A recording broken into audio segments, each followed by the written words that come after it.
Clear and concise information. How do I ask clear and concise questions? Once you believe you understand the problem, it then becomes important to use questioning strategies to learn more about the problem. This is something you will need to learn to do to become an effective agent. It may be challenging as we are often inclined to provide the right answer more than ask the right questions in the right way. Again, you will need to use your active listening skills by reflecting on the caller's problem and following up with questions. So, asking follow up questions. Throughout the call, ensure understanding between you and the caller. Keeping your questions clear, concise, and fact based. Open ended questions should be used to gather information while evaluating the problem. Closed ended questions are used to focus on one specific area and confirm facts. Explain the purpose of your question to the callers.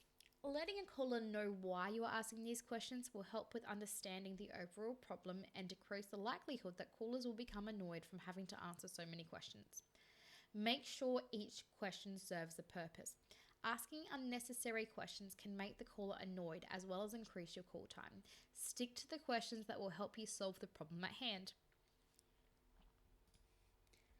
As you talk to callers, it is also important to be aware of your use of technical language. Using overly technical language can confuse callers. It's best to substitute the technical term for a more basic term whenever possible.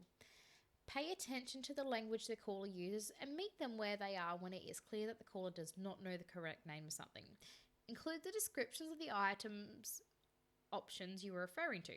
For example, instead of saying click on File Explorer icon, say click on the large image of the file folder at the bottom of your screen.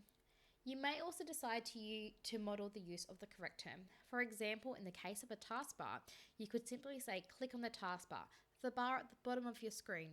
The caller will know what you're referring to and may also learn a new useful term. However, be careful not to introduce too much. Remember, your focus is to support the caller, not to teach vocabulary.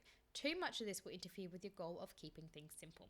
One exception to the technical language rule is when the caller introduces technical language into the conversation themselves and seems to demonstrate technical knowledge. In this case, it's okay to adjust to that language level, but it's still recommended that you use descriptive language to make sure that you and the caller are on the same page. As you progress through the call and continue to introduce new steps, language, and work towards a solution, it's very important to ask follow-up questions and to make sure the caller is performing the steps as instructed and they do not become overwhelmed or lost by the instructions. Asking good and clear and concise questions will enable you to isolate the root cause and steer the conversation in the right direction.